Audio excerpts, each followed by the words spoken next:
सोलापूर मध्यमधील अपक्ष उमेदवार डॉक्टर संदीप आडके यांनी आचारसंहितेचा भंग केल्याबाबत मुख्य निवडणूक कमिशनरवर नवी दिल्ली, मुंबई जिल्हाधिकारी व शहर मध्यचे निवडणूक निर्णय अधिकारी पडदुनी यांच्याकडे लेखी तक्रार केली आहे। आदर्श आचारसंहितेनुसार 18 नोव्हेंबर 2024 रोजी सायंकाळी 6 वाजता निवडणुकीचा प्रचार संपणे गरजेचे असताना सुद्धा महायुती, महाविकास आघाडी, मनसे, धर्मराज काडादी, नरसय्या आडम वगैरे यांनी सोलापुरातील बहुसंख्य वृत्तपत्र व वाहिन्यावर आजपर्यंत निवडणुकीबाबत आपल्या जाहिराती प्रसिद्ध केलेल्या आहेत। 12 नोव्हेंबर नरेंद्र मोदी यांच्या सभेदरम्यान असंख्य अगणित डिजिटल होर्डिंग शहरभर लावण्यात आलेले होते। त्याबाबतच्या परवानग्या व खर्चाबाबत संदिग्धता आहे।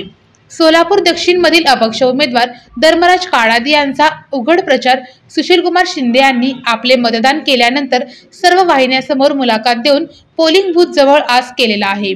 धर्मराज काडादी शांत व चांगले उमेदवार असल्यामुळे मी त्यांना मतदान केले आहे असे बोलून आपण कोणाला मतदान केले आहे हे उघड करून इतर सर्व नागरिकांवर उघडपणे धर्मराज काडादी यांना मतदान करावे असे मेसेज मीडियातर्फे दिलेला आहे। हीच गोष्ट खासदार प्रणिती शिंदे यांनी देखील केली आहे।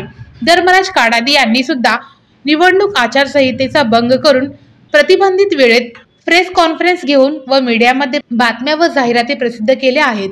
शहर मध्यमधील माकपचे नरसय्या आडम यांनी सुद्धा आजपर्यंत अनधिकृतपणे जाहिराती प्रसिद्ध केलेल्या आहेत। त्यामुळे आदर्श आचारसंहितेचा भंग झालेला आहे व त्याने लोकांना प्रभावित केलेले आहे। अशा अनेक कलमाखाली डॉक्टर आडके यांनी तक्रार दाखल केलेली आहे।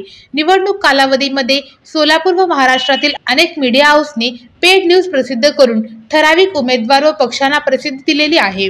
त्यामुळे ही निवडणूक दूषित झाल्यामुळे निवडणूक रद्द करावी व सर्व संबंधित उमेदवार, पक्ष व त्यांना प्रचारामध्ये साथ देणाऱ्या लोकांवर निवडणूक आयोगाच्या आचारसंहितेप्रमाणे तात्काळ कारवाई करण्याची मागणी केलेली आहे। नमस्कार, मी डॉक्टर संदीप शंकर आडके सोलापूर शहर मध्यमधील अपक्ष उमेदवार आहे। आजच मी इलेक्शन कमिशन यांच्याकडे आणि कलेक्टर यांच्याकडे एक लेखी तक्रार केलेली आहे, ज्याच्यामध्ये violation of election code of conduct म्हणजेच जे काही आदर्श आचारसंहिता असते त्याचा येथील सर्व पक्षांनी आणि काही उमेदवारांनी अतिशय भंग केलेला आहे हे त्याच्यामध्ये मी नमूद केलेलं आहे। त्याच्यामध्ये आपण बघितलं असेल की गेल्या अनेक दिवस आणि इव्हन आज सुद्धा अशा मोठ्या मोठ्या सर्वच वर्तमानपत्रांमध्ये बीजेपी असेल किंवा त्यांची महायुती असेल किंवा महाविकास आघाडी, मनसे अशा सर्वच पक्षांनी ह्या आपल्या आजच्या रोजी सुद्धा आपल्या विविध जाहिराती दिलेल्या आहेत।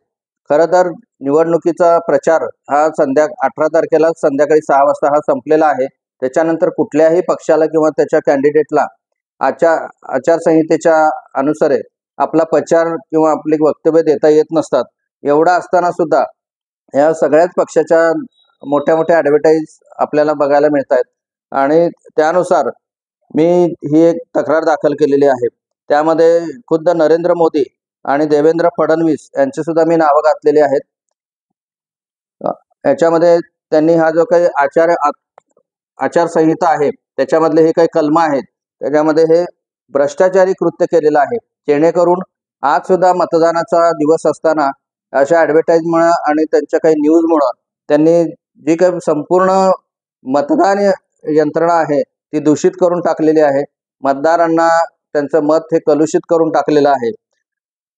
तर त्याचबरोबर दक्षिणमधील जे एक अपक्ष उमेदवार आहेत धर्मराज काडादी, इंडिपेंडेंट कॅन्डिडेट आहेत, त्यांच्या बाबतीत सुद्धा त्यांनी याच प्रकारे आज सुद्धा ॲडव्हर्टाइजमेंट दिलेल्या आहेत बऱ्याचशा न्यूजपेपरमध्ये आणि त्यांच्या बाबतीत एक फारच अतिशय म्हणजे निंदनीय घटना आज दुपारी घडलेली आहे की सुशीलकुमार शिंदे साहेब जे भारताचे गृहमंत्री होते आणि महाराष्ट्राचे चीफ मिनिस्टर राहिलेले आहेत, त्यांनी वोटिंग केल्यानंतर बाहेर येऊन सर्व मीडियासमोर कॅमेऱ्यासमोर त्यांनी सांगितलं आहे की मी धर्मराज काडादी यांना माझं मत दिलेलं आहे। याच ठिकाणी त्यांनी आपलं जे काही गुप्त मतदान असतं ते त्यांनी डिस्क्लोज केलेलं आहे। एवढंच नव्हे तर धर्मराज काडादी हे शांत व चांगल्या अतिशय स्वच्छ स्वभावाचे कॅन्डिडेट आहेत हे सांगून त्यांनी मतदारांना प्रभावित केलेलं आहे। खरं तर मतदान सुरू असताना पोलिंग स्टेशनच्या इथे किंवा 18 तारखेनंतर अशा प्रकारचे कुठलेही वक्तव्य देणं हे अतिशय चुकीचं आहे. एवढंच नव्हे तर त्यांच्या कन्या प्रणिती शिंदे ज्या खासदार आहेत त्या सुद्धा म्हणतात की मी माझा ओपन पाठिंबा मी धर्मराज काडदे यांना दिलेला आहे. जर जे आयुष्यभर ज्यांनी विविध पोस्ट उपभोगल्या, महाराष्ट्राचे चीफ मिनिस्टर राहिले, गृहमंत्री राहिले, अशा सुशीलकुमार शिंदे साहेबांना कोड ऑफ कंडक्ट माहिती नाही की अशा गोष्टी करायच्या नसतात. ज्या खासदार आहेत, 3 टर्म आमदार राहिलेल्या प्रणिती शिंदे आहेत, त्यांना कळत नाही की कुठल्याही आपल्या वक्तव्यांनी इतर वोटर्सना प्रभावित करायचं नसतं या काळामध्ये. तर यांच्याकडनं आपण काय अपेक्षा करणार आहे?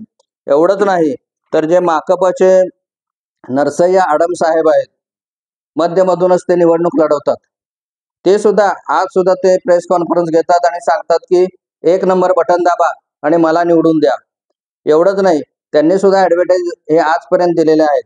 अशा प्रकारे हे सोलापूर मध्ये असू देत किंवा सोलापूर जिल्ह्यातील सगळ्या वेगवेगळ्या कॅन्डिडेटना या अशा ॲडव्हर्टाईजमेंटमुळं डायरेक्टली किंवा इनडायरेक्टली हा त्यांना फायदा झालेला आहे. आणि ही काय आदर्श जी काय कलमं आहेत आचारसंहितेची, त्याच्यामध्ये त्यांनी भ्रष्टाचारी कृत्य केलेले आहे. निवडणुकीमध्ये विविध वर्गामध्ये त्यांनी वैरभाव वाढीला लावलेला आहे. मनाई केलेल्या कालावधीमध्ये जाहिरात केलेल्या आहेत, आपले वक्तव्य दिलेले आहेत.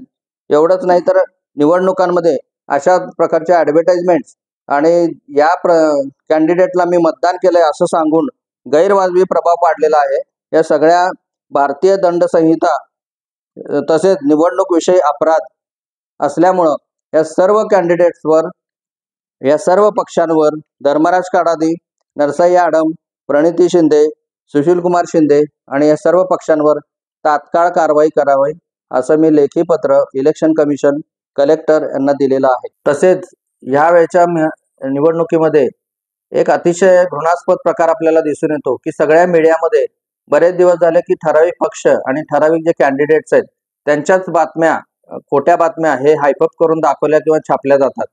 तर हा सुद्धा एक पेड न्यूजचा अतिशय घाणेरडा प्रकार आहे आणि याच्यामध्ये कोट्यावधी रुपयांचा अपहार झालेला आहे. ही सुद्धा मी एक तक्रार इलेक्शन कमिशनकडे केलेली आहे आणि ह्याच्यामधून महाराष्ट्रामधल्या हे सगळ्या निवडणुकीवर फार मोठा परिणाम होऊन ह्या ज्या निवडणुका आहेत त्या रद्द कराव्यात आणि पुनर्निवडणुका घ्याव्यात अशी मी मागणी निवडणूक आयोगाकडे केलेली आहे. तसंच या सगळ्या मीडिया आणि ह्या ज्यांनी काही गैरव्यवहार केलेले आहेत त्यांच्यावर सुद्धा कठोर कारवाई करण्यात यावी असं मी मागणी केलेली आहे.